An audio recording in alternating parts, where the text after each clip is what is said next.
Good evening, Clinton. It is May 3rd, 2012, and again, I'm late with my video. Turns out that's going to be a continual thing. My life is super crazy and super busy, so unfortunately, me being on time is, well, difficult. And so I think I'm going to have to switch my day that I do these videos. I think I'm thinking of either switching to Thursdays or Tuesdays because they tend to be better for my schedule. Now, your last video actually was really interesting because you raised some really cool points. And I'm beginning to realize that I believe Alberta is rubbing off on me. And I think that's because I am not as much of a hippie leftist as I thought I was.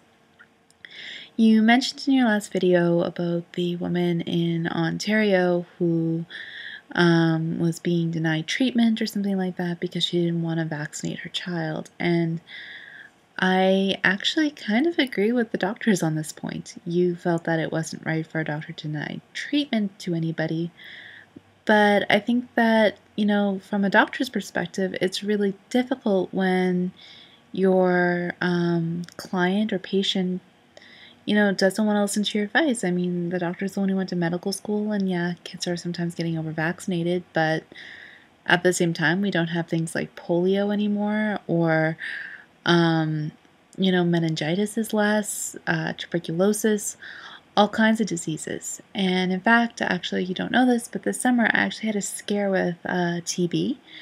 And it's because they don't actually vaccinate for that anymore because they got rid of it in Canada. The problem is, because we're a multicultural country, you get people who are coming into the country who lie about their vaccinations, like their vaccination for TB. They're coming to universities, they're becoming in contact, or I got in contact with someone who was in contact with somebody, and I actually had to get tested for it because there was a very likely chance that I had it, and that was really scary. And that's something that could have been really easily avoided had somebody been up on their, vaccinations. I also think doctors should have trust for their patients. I think that a doctor is somebody who sees you at your most vulnerable, when you're sick, when you're miserable. And I think that's really important to have a strong relationship with your doctor where you don't feel judged. And I know for me anyway, I couldn't go to a doctor for something if I knew they didn't agree with the way I wanted to be treated.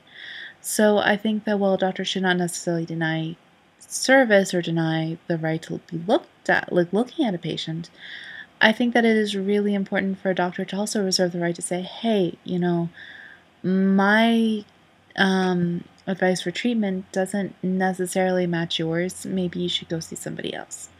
So not necessarily deny the right of treatment or deny seeing somebody, but definitely just say, hey, I don't think I agree with the way you want to be treated, so maybe you should go see someone else. It's a great thing about democracy. There are lots of doctors out there. There's lots of people you can choose to go see. Just because one doesn't work out does not mean that, you have to go to that person. You can go to somebody else, and that's okay.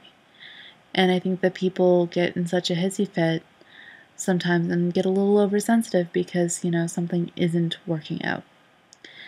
And I think that's really unfortunate for doctors because they can't give the best care they know how to do because they're constantly fighting with the patient.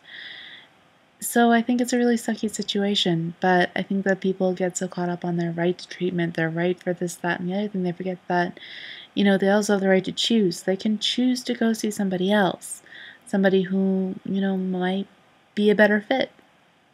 I mean, doctors are like shoes. Sometimes you have to try on a couple. I think something that I want to talk to you about is actually another case going on in actually Nova Scotia right now.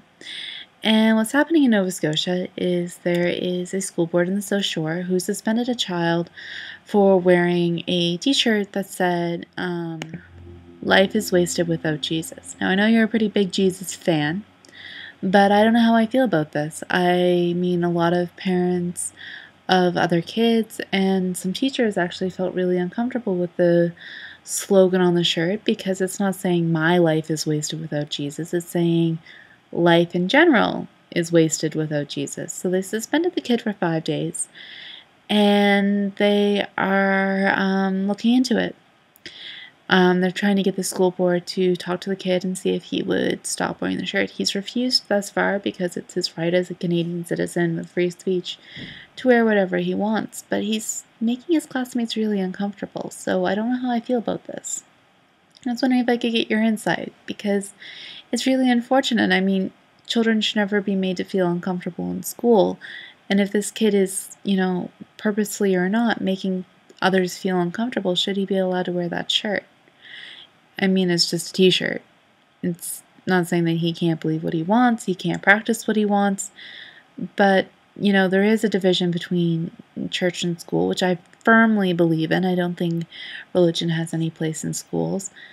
And I think that it'd be really interesting to get what you think, because I know that we disagree on a lot of things. I'm beginning to realize I'm a lot more conservative than I thought I was just from talking to you. So, I mean, that's kind of interesting. So, what I'm going to do is I'm going to sign off. Can't wait to hear your take on the Jesus t-shirt kid, and we'll go from there. So, I'll talk to you later.